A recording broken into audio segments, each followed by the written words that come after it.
안녕하십니까. 오정근의 쏙쏙경제 오정근입니다. 오늘 5월 31일 월요일 아침입니다. 5월의 마지막 달입니다. 장미의 계절이라고 하는 5월의 마지막 달이 마지막 일입니다. 오늘 아침에 그 경제 시사에서를 같이 제가 준비한 자를 보시면서 말씀을 나누도록 하겠습니다.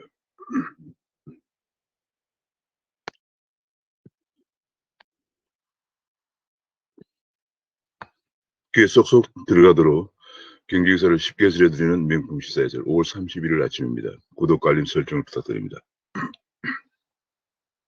김정부는 계속 추경 운운을 또 하고 있습니다. 벌써 뭐 지금 5월밖에 안 됐는데도 1차 추경을 한 대 이어서 다시 또 추경을 또 얘기하고 있는 그런 상황입니다. 2차 추경까지 편성되면 금년에 국가 채무가 한 1,000조 원에 달할 것으로 이렇게 보여지고 있습니다. 전망되고 있습니다. 글로벌 긴축 신호. 글로벌 지금 현재 부동산 가격도 올라가고 인플레이션율이 올라가면서 또 경기가 빠른 속도로 회복이 되면서 글로벌 미국에서도 금리 인상과 테이퍼링, 양적 완화 축소 논의가 나오고 있는 가운데서도 계속 추경을 운운하고 있습니다. 그러니까 한쪽에서는 긴축을 해야 한다는 그런 버블을 방지하기 위해서 긴축을 해야 한다고 하는데 계속 추경을 운운하고 돈 풀기만 여념이 없습니다.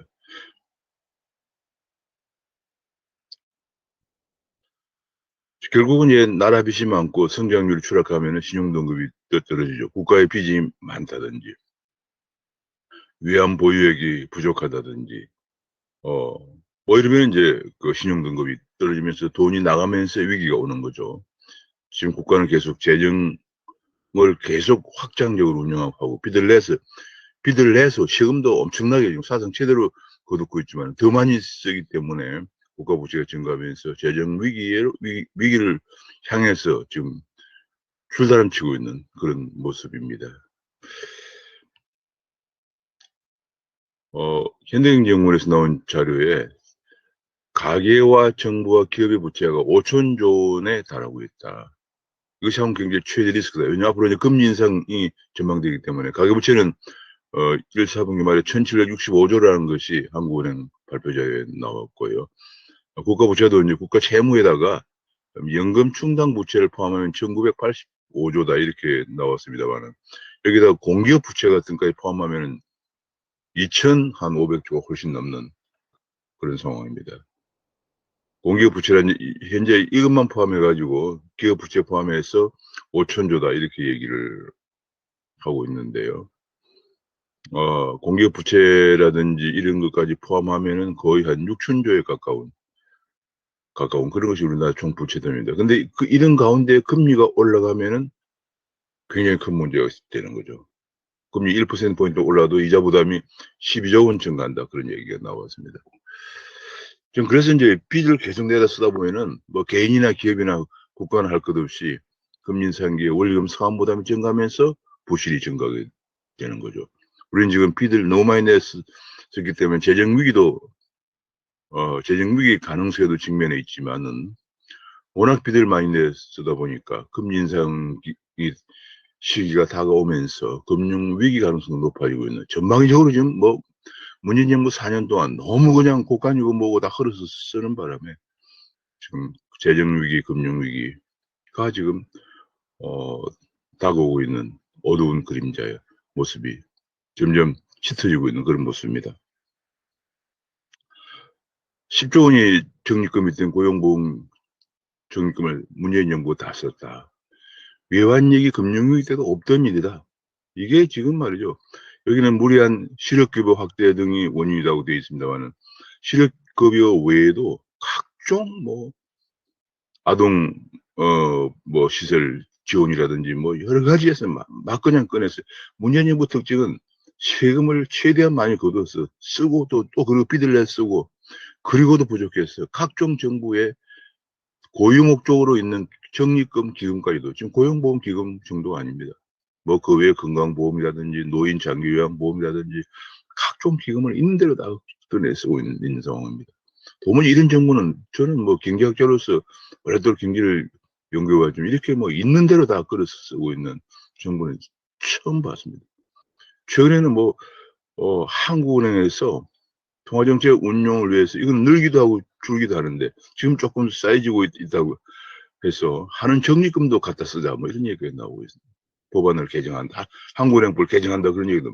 한국은행 적립금을 일정 비율 이상은 국고에 넣고 있습니다. 근데 그 일정 적립금, 부문 적립금을 갖고 있는 것은 통화정책이 정반대로 움직여지면은 또 적립금이 또 소진 또 지급해야 하기 때문에 갖고 있는 것인데 그것마저 갖다 쓰자 뭐 이런 얘기가 나오고 있습니다. 정말 이런 정부는 제가 보다 정말 처음 봅니다. 고용보험 적립금이 10조 원 정도 흑자였었는데 2016년만 해도 9조 5,850억 적립금이 쌓여 있었는데 드디어 2021년에 적립금이 마이너스 2조 원으로 2조 6,994억 원이 될 것으로 전망이 됩니다. 적립금이 마이너스가 되면 어떻게 되느냐? 결국은 고용보험기금 1년에 한 거의 2, 3조씩 나가는 그 고용보험을 또 순수하게 세금을 내서 메꿔야 됩니다. 고용 실업급여를 안 줄 수는 없잖아요.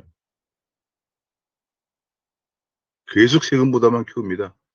다음 세대, 지금 2030 세대에 대해서는 관심이 없다고 해도 관이 아닐 정도입니다. 일자리도 없어 지금 굉장히 청년들이 절망에 빠져 있는 속에서 앞으로 이런 그 국채를 발행하는 것이 대개 20년, 30년 만기이기 때문에 지금 2030 세대가 20년, 30년 되면 이제 사회 한참 장년으로서 일을 해야 할 나이에 국가 부채의 빚더미, 갚아야 할 빚더미가까지 짓눌리게 됩니다. 참 감당이 안 되는 정부다 이렇게밖에 말할 수 없습니다. 그런 가운데 오늘 내일부터 임대차 3법의 마지막 임대차 3법이라는 것이 이제 전월세 계약 갱신 청구권 또 전월세 상한제에다가 전월세 신고제인데 전월세 신고제를 내일부터 바로 또 시행합니다.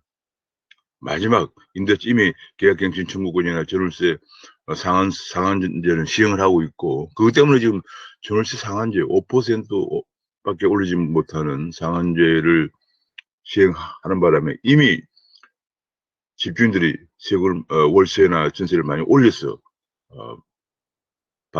받게 되면서 전월세 가격이 폭등을 해서 그걸 내지 못하는 전월세 세입자들이 서울 외곽으로 나가는 전월세 난민까지 발생하고 있습니다. 지금 서울 외곽에 너무 멀리 나가서 펜도에 출근 시간에 2시간씩 걸린다고 합니다. 이런 지옥 속으로 몰고 가고 있는데 그 마지막 남은 전월세 신고제가 내일부터 시행이 된다고 합니다. 정말 문재인 정부의 정책이라고 하는 것은 도무지 어느 것 하나 이 부동산만큼은 대통령도 죽비를 맡고 있다 그런 얘기까지 할 정도로 실패를 자인한 정책인데도 변동이 없습니다. 실패를 자인하면은 정책의 전환이 있어야 되는데 전환이 없습니다. 내일부터는 또 그래서 이제 6월이 불안하다 그런 얘기고요. 지금 임대차법 손댈 때마다 국민들의 갈등과 고통을 키우고 있다 그런 얘기가 나왔고요. 내일부터는 또 집을 팔 때 내는 양도세율을 최고 75%까지 올립니다. 지금 보유기한 1년 미만인 경우에도 70%, 1년 이상 2년 미만인 경우는 1주택자도 60%가 되고요. 2주택자, 3주택자는 양도세율이 더 올라서 최고 3주택자의 경우는 양도세율이 75%까지 올라갑니다. 대단합니다. 지금 그야말로 자, 그 다음에 이제 1주택자 보유세도 2배나 뛰는데 장기 공제라든지 납부 이후에는 미세 조정만 하고 있다. 그런 얘기입니다. 미세 조정은 재산세 세율 감면 대상을 9억 원에서 12억 원을 올리면서 찔끔 감면해주고 있는 그런 상황이라는 지적입니다. 이제 집주인들이 가뜩이나 세금도 많은데 소득 노출이 싫다. 세금 다 내고 나면 남는 거 없다. 그래서 세 넣는 것을 포기한다는 그런 보도가 나왔습니다. 이렇게 되면은 계속 전월세 거래가 지금 줄면서 여기 그림에 나와 있지만 전월세가 2000년 하더라도 서울의 전세 거래가 1만 가구 정도 됐는데 지금 6,400가구로 줄고요.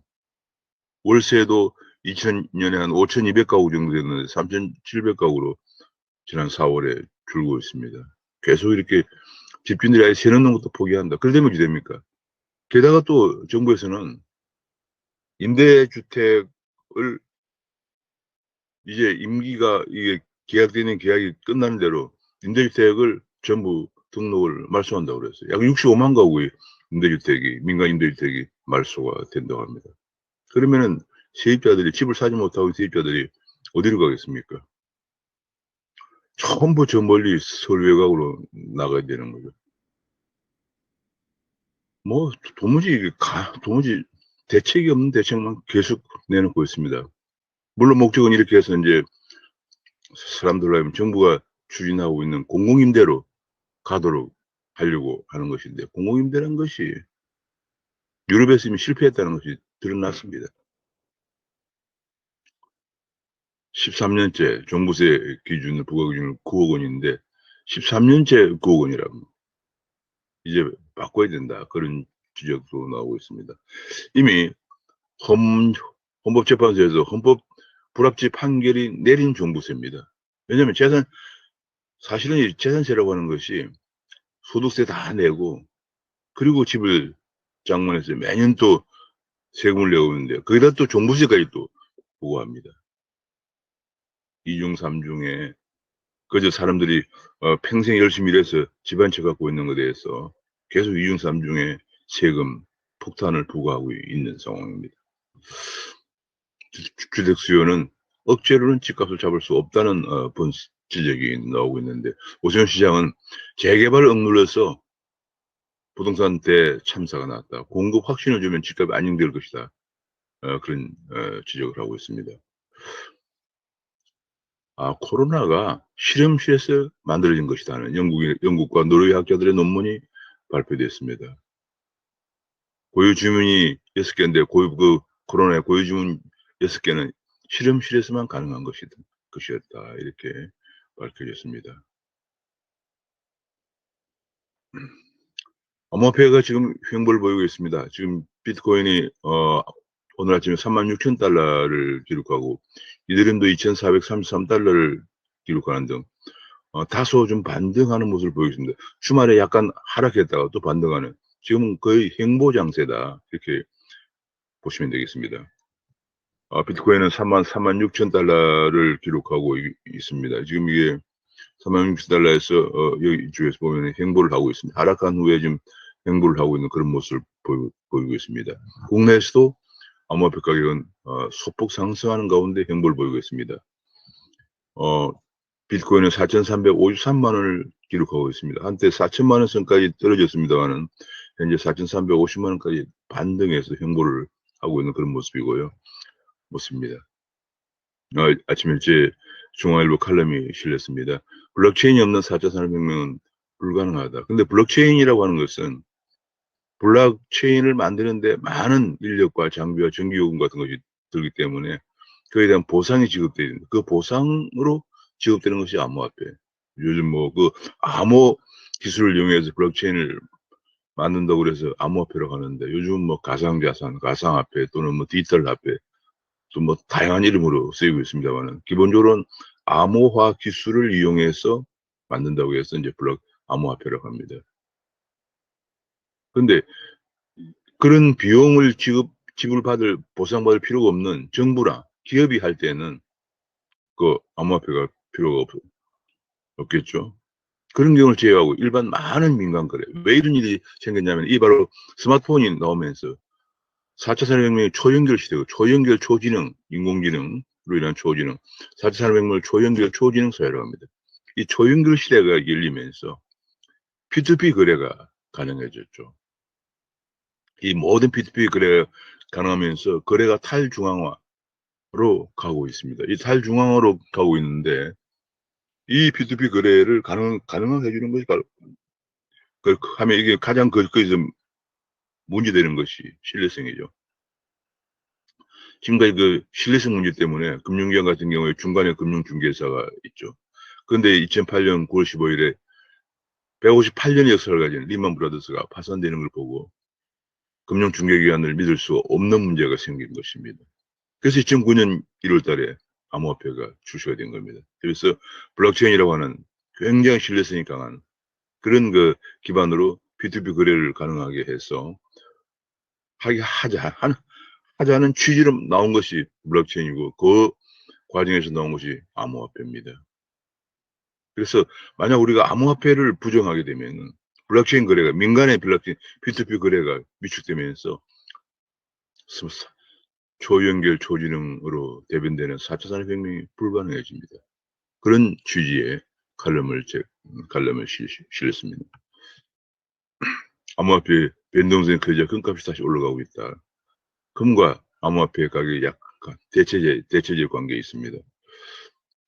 최근에 또 달러 환율 쪽에서 외환시장 쪽에 굉장히 심상치 않은 길 중 하나가 위안화 가격이 급등을 하고 있습니다. 지금 현재 6.2 정도까지 가 있는데 달러당 6.2도 가 있는데 굉장히 그 달러 강세가 될 것을 예상하고 투자했던 달러 투자자들이 잠을 못 이루고 있다. 그런 얘기가 나오고 있는데요.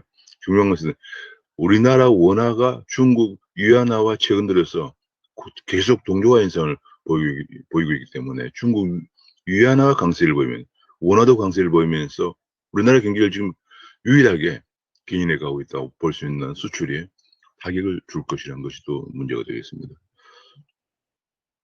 지금 이제 그 암호화폐 거래소, 가상자산 거래소죠. 가상자산 사업자라고 정부에서는 임명을 하고 있습니다.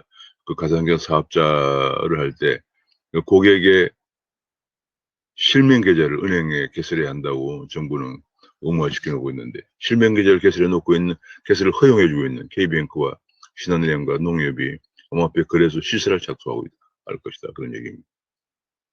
종합적인 분석 평가에서 코인의 안정성이나 대주주 구성 등을 살펴본다. 그런 얘기입니다. 이러면 거래소 등록 1호가 8월, 9월 중에 나올 수 있다. 그런 얘기입니다. 현재 9월 24일까지 그러니까 그 현금 개설 계좌와 그다음에 그 암호화 인증 증명서를 예컨대 인터넷 진흥원 등에서 받은 거래소에 한해서만 정부에서 등록을 받아준다. 이렇게 이런 정책을 지금 추진하고 있습니다. 지금 이제 업비트 효과 톡톡이 본 K뱅이랑 이 K뱅크에서 K뱅이죠. K뱅크에서 업비트에 거래하는 거래자들의 현금 계좌를 개설해 주면서 수신액이 크게 증가했습니다. 수신액 12조로 3배나 급증을 하고 있다. 그런 얘기고요. 그래서 결국은 그런 그 거래자들의 암호화폐 거래자들의 자금 세탁 방지를 하기 위해서 자금 세탁 방지 역량을 키운다. 그런 얘기를 보도가 나왔습니다. 지금 현재 암호화폐 인터넷 뱅킹, 지금 K뱅크, 카카오뱅크, 그다음에 지금 토스뱅크 하반기에 본인과 나올 전망이고요. 중금리 대출 확대를 지금 정부에서 계속 독려를 하고 있습니다. 지금 우리나라 산업이 중국 견제, 미국과 중국 견제가 불보듯해서 한국의 산업이 잘못하면은 산업도 샌드위치가 될 가능성이 있다. 반도체 배터리 히토류 의약품 같은 그 중요 전략 상품에 대해서 전략 품목에 대해서 미국이 공급망 조사를 해서 미국에서 공급망을 키우기 위한 그런 정책을 하고 있는데 중국은 여기에 당연히 견제를 하죠. 근데 이런 한국의 반도체 배터리 이런 산업들이 대부분 다 중국에도 가 있고 미국에도 가 있기 때문에 잘못하다가는 미중 정패 중간에서 샌드위치가 될 수도 있다는 그런 우려가 나오고 있습니다. 그런 가운데 미국에 투자한 한국 법인이 955개라서 고용을 9만 명 창출하고 있다. 그런 얘기가 나왔습니다. 미국에 투자한 한국 법인은 955개지만 중국에 투자한 한국 기업들은 28,000개쯤 됩니다. 955개 미국 기업은 좀 상당히 큰 기업들이 많이 투자했습니다. 고용 9만 명인데 그렇다 하더라도 중국에 28,000개가 가 있기 때문에 중국은 작은 중소기업들이 많다고 하더라도 최소한 20만 명 내외에 고용을 창출해주고 있다고 추정해 볼 수가 있습니다. 이 과연 이제 이렇게 되면 한국의 일자리는 어떻게 만들어지냐 하는 문제가 생깁니다. 이와 관련해서 옛날에 클린턴 행정부 때 노동장관을 지낸 로버트 라이시라는 사람이 쓴 논문이 그 당시 굉장히 유명한 논문이 있었는데 그게 바로 후이였습니다. 누가 우리냐 이게. 미국 내에서 공장을 운영해서 일자리를 만들어주는 외국 기업이 우리냐. 미국 국적을 가졌지만 외국에 나가서 외국에 일자리를 만들어주는 기업이 우리냐 하는 것을 두고 로버트 라이시는 미국에서 일자리를 창출해주는 기업이 우리다 하는 것이 그 취지 내용의 후이였습니다. 지금 이제 한국도 후이였을 생각해야 됩니다. 그래서 미국이나 일본이나 각국은 리쇼어링 정책을 강력하게 추진해서 트럼프 시절에 미국은 1년에 한 600개에서 800개 미국으로 다시 돌아오는 정책을 돌아왔습니다. 강력한 리쇼어링에 대한 인센티브나 페이버를 주면서 그랬습니다. 우리는 거의 뭐 1년에 한 몇 개, 10개도 안 들어오는데 그나마 들어와서 절반은 후회하고 있다. 그런 얘기가 계속 나오고 있는 실정입니다. 한국의 기업 여건이 그만큼 열악하다는 얘기죠. 그래서 우리도 이제 우리 기업도 자꾸 해외로 나갑니다. 지금 우리 기업이 총 해외로 나온 기업이 전부 한 7만여 개가 나가 있습니다. 근데 국내 일자리가 없는 거예요. 이제 후이어스란 로버트 라이시의 논문을 해서 제기했던 문제를 우리가 정말 곰곰이 잘 생각해야 할 때가 됐습니다. 게다가 중국에 가 있는 현대차 중국에 가 있는 첫 생산기지를 판다고 나왔습니다. 판매한다고 나왔습니다. 현대가 상징이었던 베이징 1공장을 매각한다고 합니다. 사드 보복이나 규제로 2년 전에 가동을 이미 중단을 했다고 합니다. 지금 중국하고 우리 관계가 너무 열악합니다. 현대차의 공장도 2년 전에 벌써 가동을 중단했다. 보복 때문에, 사드 보복이라든지 이런 것 때문에. 결국은 매각을 하게 되는데요. 우리나라 중국에 가 있는 아마 아까 28,000개가 가 있다고 했지만 그중에 대기업들은 이제 자동차 회사, 반도체 회사, 배터리 회사 뭐 그런 것들인데 이런 대기업에 중국에서 매각은 아마 처음이 아닌가 싶습니다. 지금 문제는 중국의 많은 투자한 기업들이 아직까지 이렇게 팔아서 자본을 회수하거나 이런 적이 없었기 때문에 과연 중국에 들어가서 여러 가지 제재를 받고 있는 우리 기업들이 제대로 중국에서 나올 수는 있을 것인지도 또 관련 주목되어 있습니다. 중국은 완전히 통제 국가이기 때문에 공산주의 국가이기 때문에 지금 여러 가지 그런 문제가 의문이 걱정되고 있는 가운데 중국의 현대 상징이었던 중국 베이징 1공장을 매각한다는 보도가 나왔습니다. 문정부의 메이드 인 코리아 전략이 있기는 하나 하는 그 지적도 나왔습니다. 그것이 바로 아까 제가 말씀드린 후이어스 전략입니다.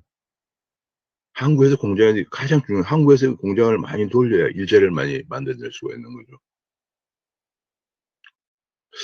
지금 제4차 가족 실태조사라는 것을 여성가족부가 공개했는데 이 문제가 10가구 중 셋이 혼자 산다는 얘기입니다. 지금 혼자 사는 1인 가구가 급증을 하고 있다. 그런 얘기인데요. 1인 가구 비율이 2015년만 하더라도 21%였는데 21.3%였는데 2020년에 30.4%로 거의 9%나 증가했답니다. 5년 사이에 1인 가구의 비중이 9%나 증가하고 있다. 그런 얘기입니다. 보통 문제가 아닙니다. 지금 이것이 요즘 특히 이제 그 20대 중심으로 해서 비혼 가구, 비혼 독신, 비혼 동거, 무자녀 이런 것이 크게 증가하고 있는 그런 모습을 보이고 있습니다. 이렇게 되니까 지금 우리는 빠른 속도로 고령화초 출산이 악화되고 있는 그런 상황입니다. 출산 정책이나 주택 정책에 관해서 다양한 이제 엄청난 변화가 필요한 그런 시대입니다. 나홀로 가구 전성 시대. 나홀로 가구가 지금 현재 30%나 되는 나홀로 가구에 계속 또 빠른 속도로 증가하고 있는 이 나홀로 가구에 우리가 어떻게 대처할 것인가 같이 고민해 볼 그런 과제라고 보여집니다. 결혼도 아이도 no. 20대 절반은 나 혼자 산다. 특히 20대가 절반은 나 혼자 산다. 이런 얘기가 나오고 있습니다. 야, 그리고 또 20대 절반은 결혼 안 해. 애도 안 낳겠다. 이런 얘기들이 계속 증가하고 있다. 그런 얘기고요. 코로나 겪으면서 워킹맘 20%가 사표를 냈다. 그중 절반은 애 볼 사람이 없어서 사표를 냈다. 이런 얘기 나왔습니다. 지금 참 우리나라가 지금 계속 그 대가족제로 가다가 굉장히 빠른 속도로 핵가족제로 바뀌면서 과거에 아이를 봐주던 부모들이 다 또 따로 살면서 아이들의 양육 문제가 굉장히 심각한 워킹맘들 일과 양육이 같이 가려니까 결국은 정부에서 세금을 가지고 아이 돌봄 시설을 운영해야 되는 그런 상황이 생겼습니다.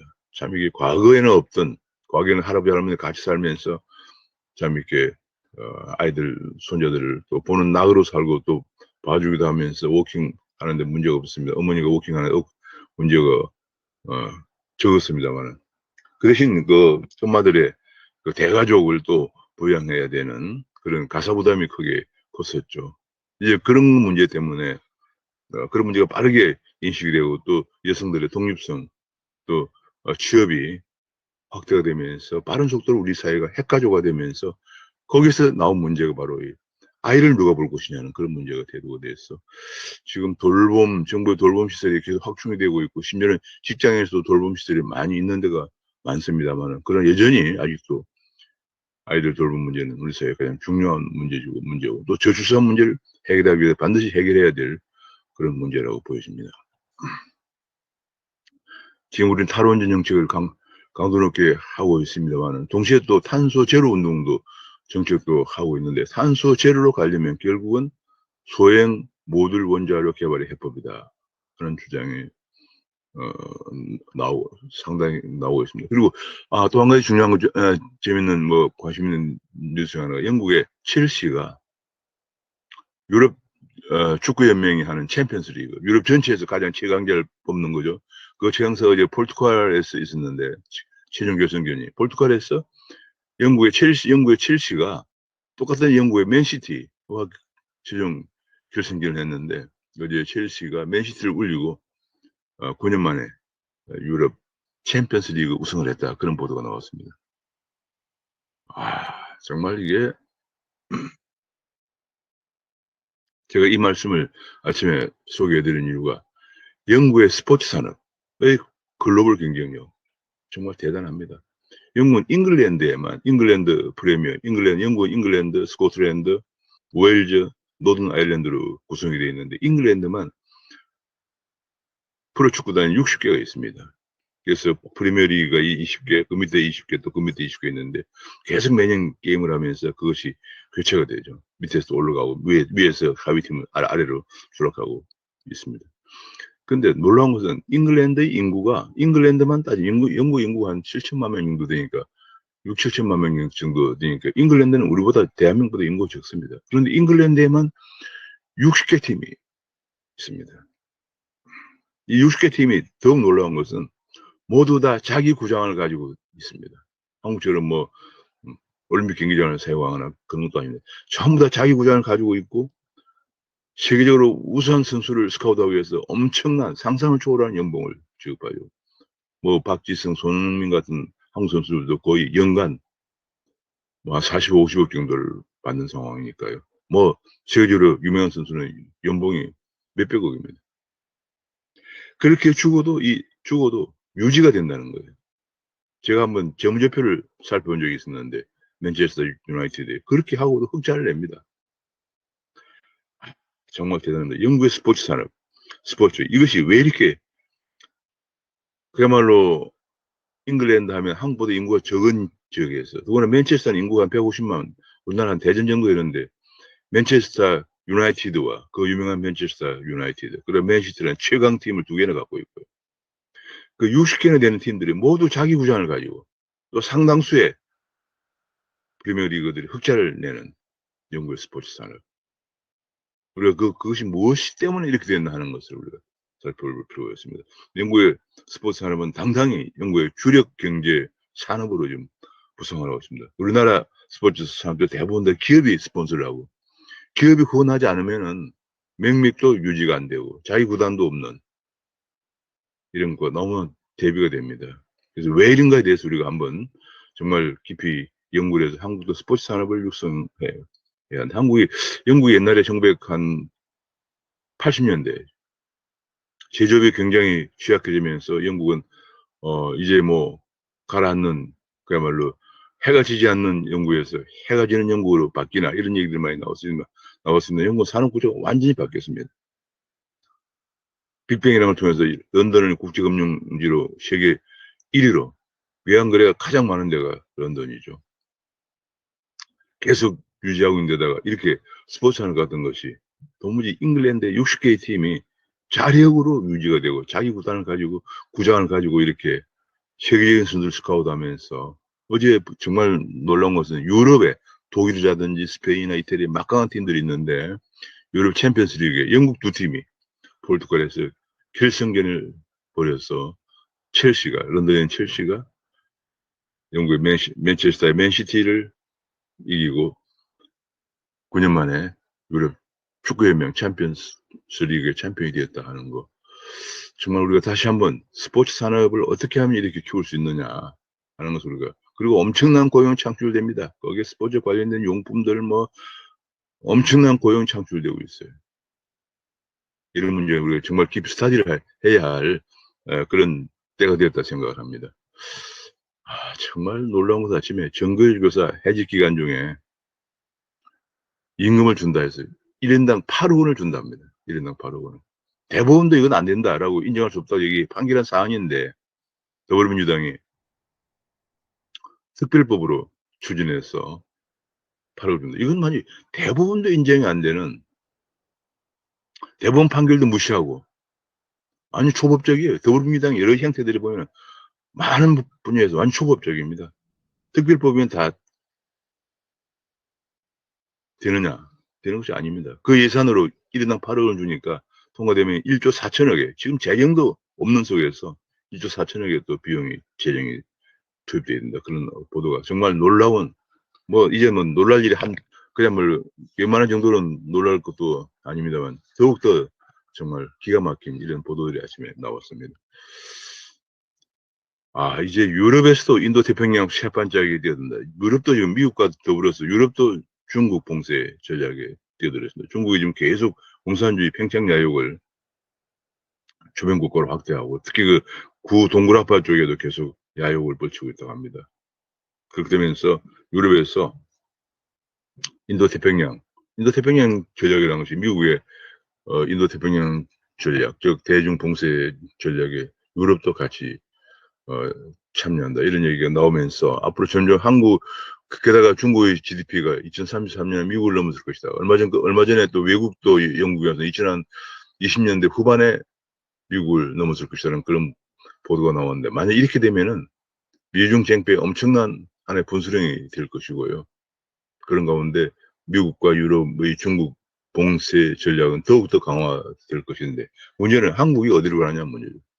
그런 가운데 어제 왕위는, 중국의 총리 왕위는 북중 화물 열차를 재개해서 힘 닿는 대로 도와줄 것이다 이런 보도가 나왔습니다. 이렇게 되면 북한의 제재가 유엔 제재가 무력화되는 거죠. 한국은 이 중간에서 미국에 버림받고 중국에 무시당하는 국가로 전락할 것인가 하는 기사가 실리고 있습니다. 이제 사실상 핵무장이 굉장히 힘든 한국이기 때문에 미사일 지침 폐기를 끌어내기 때문에 이걸 계기로 해서 북핵에 맞대응할 수 있는 기회를 잡아야 된다. 탄두 중량을 10톤으로 늘려서 북한의 북핵에 대응해야 된다는 그런 주장도 실리고 있습니다. 근데 우리나라 군대는 지금 이런 북한의 핵과 미사일 증강에 대응하는 그런 군대라기보다는 완전히 지금 우리 군대는 적보다 민원이 두려운 군대로 전락하고 있다. 훈련보다 민원 해결의 총력전을 벌이고 있는 군대 같지 않은 군대다. 이런 얘기가 계속 나오고 있습니다. 사격장에서 실전 사격은 저도 뭐 군대 생활하면서 실전 사격장 뭐 조교도 하고 있습니다만은 과거에 제가 거기 훈련소에 논산훈련소 조교 생활도 했거든요. 안전이 가장 여기서는 정말로 안전이 중요한데요. 실사는 잘못하면 안전사고 나기 때문에 사망사고도 날 수 있는 데이기 때문에 굉장히 중요한, 여기서도 뭐 웃고 떠들어도 지휘관은 병사들 눈치만 보고 있다. 이런 식으로 군기가 무너지면 군대라고 하기 힘든 그런 상황입니다. 18개월간 복무하는데 휴가도 많아서 휴가는 보통 한 달 정도 된다 뭐 그런 얘기고요. 그런 가운데 피살 공무원이 8개월째 실종됐는데도 북한에 말도 한마디 못하고 있다. 지금 문제는 도대체 북한과 중국에 대해서 왜 이렇게 저자세를 가고 있느냐. 그런 가운데 아무리 형식 절차라 해도 재정감사원장을 월성 1호기 김계승 조작 사건에 대해서 과도한 강압수사라고 해서 직권남용이라고 그래서 수사를 한다는 건 너무 어이가 없다. 그런 가운데 원전 조작 기소는 계속 안 하고 미루면서 오히려 감사원장을 직권남용 수사한다는 것이 말이 되느냐, 그런 지적이 계속 나오고 있고요. 정치 쪽에서 후원금, 이준석 국민의힘 당대표 후보가 지금 후원금 한도가 3일 만에 1억 5천만 원 한도가 다 찼다, 그런 얘기입니다.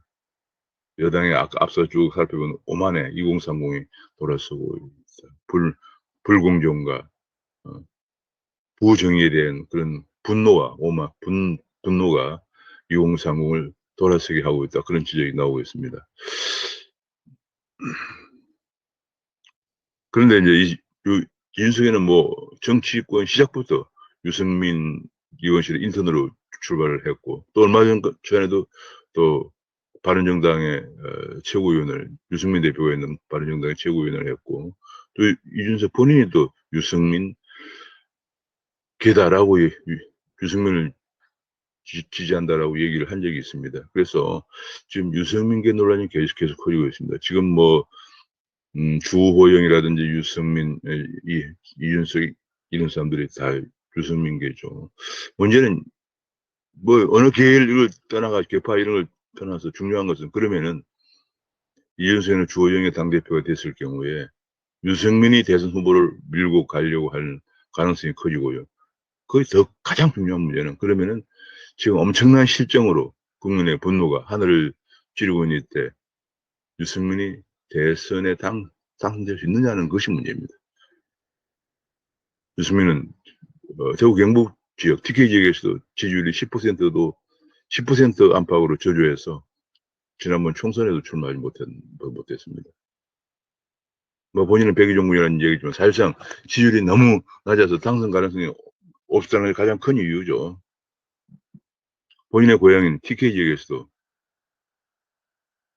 지지율이 10% 안팎밖에 나오지 않는 유승민 의원이 과연 대권에서 승리할 수 있느냐, 정권 교체를 가능하냐, 이것이 더 큰 문제입니다. 저는 뭐 당이 쇄신해야 한다는 두말할 필요가 없습니다. 당연히 쇄신돼야 됩니다. 자유우파 당도 이제 완전 쇄신이 돼야 되지만은, 그러나 그 쇄신하는 것이 이렇게 특정 계파 중심으로 되어서는 앞으로 정권 교체가 상당히 힘들어질 가능성이 있다는 것이 가장 큰 문제라고 보여집니다. 뭐 이것은 벌써 지난 총선 때부터 보여줬던 겁니다. 지난 총선 때 사실은 이번에 총선에서 그 당시에 미래통합당이 대패한 가장 큰 이유가 유승민계와 안철수계가 거의 30여 이상을 한 달 전에 공천을 1년여 이상 준비해온 당협위원장들 몰아내고 한 달 전에 바꿨죠. 그리고 영남 지역에 있던 친박 3선 이상을 모두 공천에서 배제했습니다. 반면에 유승민계 주호영 의원 3선이 넘었지만 공천을 했습니다. 부산의 조경태 의원도 3선 넘었지만 공천을 했습니다. 이게 일관적인 된 공천 룰을 적용하지 않았던 거죠. 그것은 특정 계파에 앞으로 당 장악과 대선을 후보를 노린 그런 전략이었다고 볼 수가 없는데, 문제는 뭐 그런 거 저는 어느 계파 이런 걸 떠나가지고 누가 과연 이렇게 해서 다음에 국민의 열망인, 정말 분노가 하늘을 찌르고 있는 가운데 정권 교체가 될 수 있느냐, 이것이 가장 큰 관건이라고 생각합니다. 쇄신도 해야 됩니다, 당연히. 그러나 누가 어떻게 정권 교체가 될 것인지, 이것이 이번 당대표 선거의 가장 중요한 관건이다, 이렇게 보여집니다.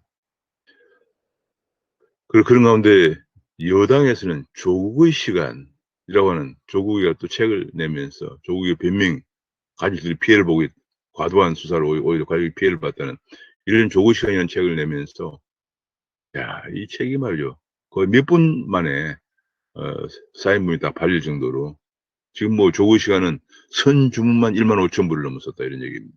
6월 1일 출간되는데 선 주문만 1만 5천 부를 넘었었다. 이미 8세에 들어가서 4만 부를 제작하는 상황이 되고 있다. 그렇게 국민의 분노를 겉으로는 공정과 정의를 외치면서 사실은 공정치 않고 정의롭지 않았던 그런 것들이 다 드러나면서 국민의 공분을 샀습니다만은, 여전히 여당은 조국의 늪을 빠져나오지 못하고 있는 그런 상황입니다. 자, 정말 야당의 쇄신 바람과 여당의 조국의 시간이 지금 크게 대립되고 있는 그런 모습입니다. 여권의 주자들도 조국의 시간에 붙들렸다 이런 얘기가 나옵니다. 이낙연, 정세균, 이광재 모두 다 가슴 아프다 이런 얘기를 하고 있다고 합니다.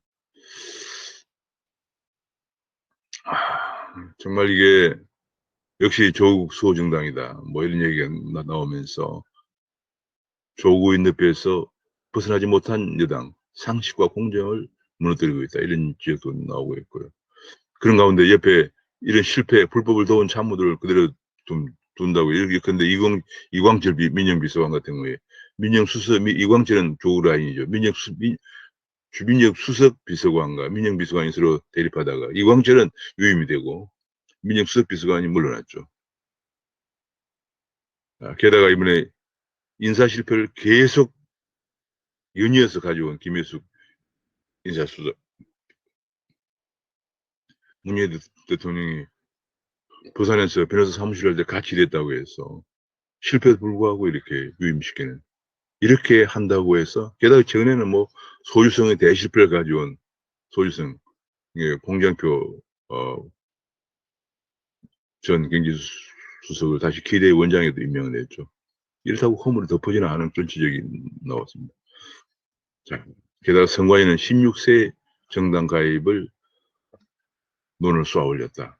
게다가 최근에 또 국적법 개정해가지고 한국에 있는 외국인 자녀들의 한국 국적 취득, 그건 다시 말하면 선거권을 회복하는 거죠. 용이하게 하는 그런 법안이, 국적법이 지금 또 제한돼서 낮을 피우고 있습니다.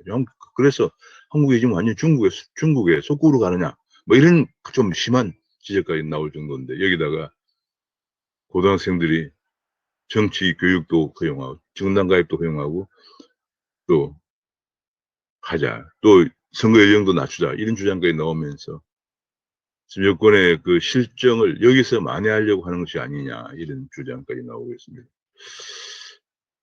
해외 뉴스를 잠깐 보면 바이든이 10년간 4천조 원의 부자 증세를 한다. 법인세나 연방소득세 최고 세율을 올린다. 그런 얘기를 올려서 지금 바이든의 한마디로 뭐 여러 가지 교육이라든지 사회복지라든지 이런 데 투자를 확대한다 이런 얘기가 나오고 있고요. 일본에서는 일본이 이제 50일 앞으로 다가온 일본 올림픽을, 그런 가운데 코로나 확진자가 하루에도 4,000명씩 나오고 있어서 미국도 일본 여행을 중단 권고를 하고 있는 그런 상황인데, 스가는 정권 유지를 위해서, IOC는 중계료 15억 불 때문에 포기를 못하고 있다는 올림픽 딜레마가 기사가 나오고 있습니다. 전체적으로 보면은 오늘 아침 경제 뉴스는 문재인 정부의 그 재정 정책, 말도 안 되는 소주성과 또 재정 확대, 게다가 재정 확대 정책, 마지막까지 재정 확대를, 재정 위기가 앞당겨지고 오고 있음에도 불구하고 재정 확대 정책을 하겠다는 그런 문재인 정부의 경제 정책에 대한 비판, 또 주택 정책에 대한 정말 말도 안 되는, 대통령까지 인정한 대실패를 한 주택 정책, 여전히 정책 전환은 별로 없는 그런 모습을 보이고 있다는 거. 이것이 아침에 가장 큰 뉴스. 그런 가운데 야당은 돌풍이, 젊은 쇄신의 돌풍이, 핵심의 돌풍이 일고 있는데, 여당은 여전히 그런 정책의 실패를 가져왔는 배경이 되고 있는 조국 수호대, 조국의 시간이라는 책을 내놓으면 다시 한번 또 다시 조국의 늪속으로 빠져들고 있는 그런 모습을 보이고 있다. 이런 것이 아침에 중요한 뉴스가 되겠습니다. 오늘 아침 여기서 마치겠습니다. 감사합니다.